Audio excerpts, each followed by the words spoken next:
We got the new friction plates in and the side gears put back in, the spider gears. I'm just gonna do a real fast rundown on what we did. This is the old set. Yeah, it wasn't that bad, but it's, and for some reason this thing was chattering bad.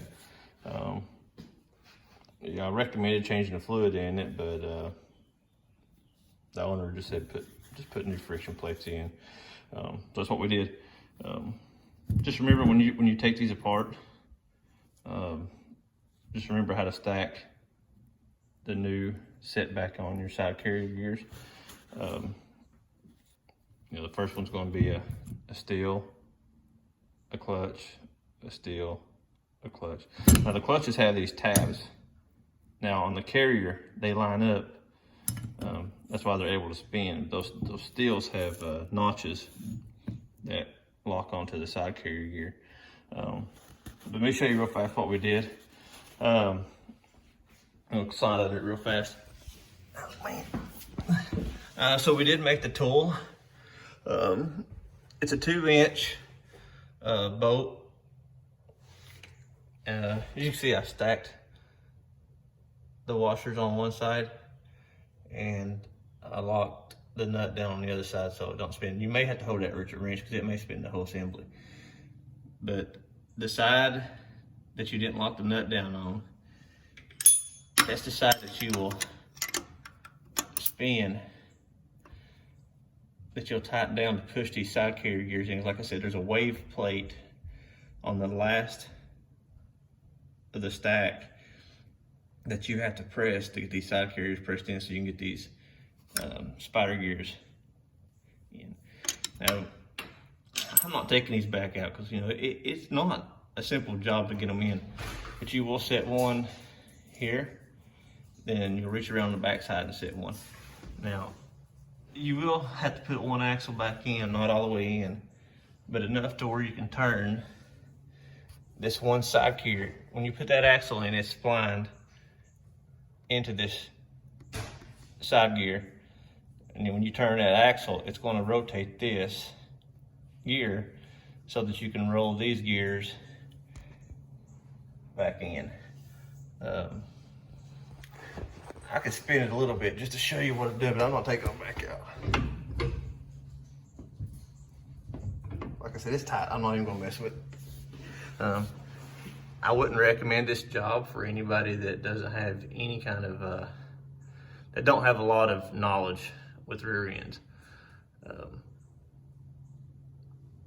You know, there's also some shims that sit on top of the spider gears, one on top, one on the bottom.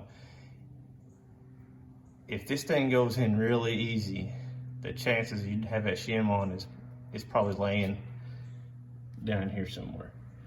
Make sure that shim is on. If not, you're gonna have rear end noise. Spider gears are gonna be loud. I don't know if you can see. You see that lip? Right. That's that shim right there. Now it's concaved, curved to match the spider gear. Once you get your spider gear set in, you want to make sure that your pin is able to slide through. Now, if you have this one off, one tooth, it will not line up. So you want to make sure you put your finger in up there to make sure it's smooth against the carrier and the spider gear. Because once you take this bolt out, you'll be able to slide that pin all the way through.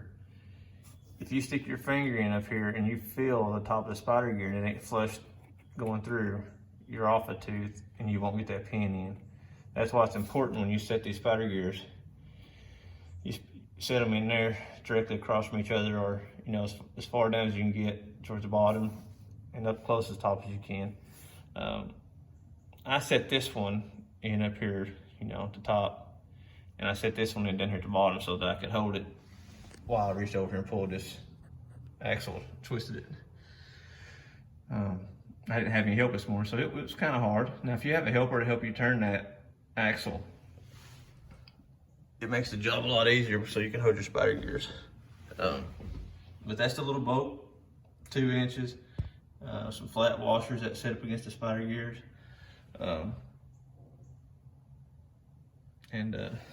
You gotta pull that axle out.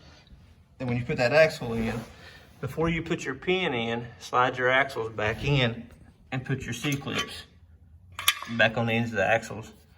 Then pull them back out until they're seated against the side carrier gears, then put your pin in.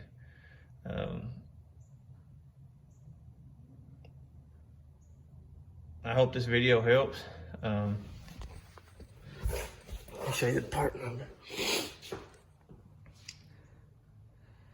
This is for 9 3/4 or 9.75 rear end. Let's see, yeah, 9.75. Make sure you use your additive for your clutches. I hope this video helps. If you get any questions, just feel free to comment. Like and subscribe to my page, and we'll get some more stuff out for you guys. Thanks.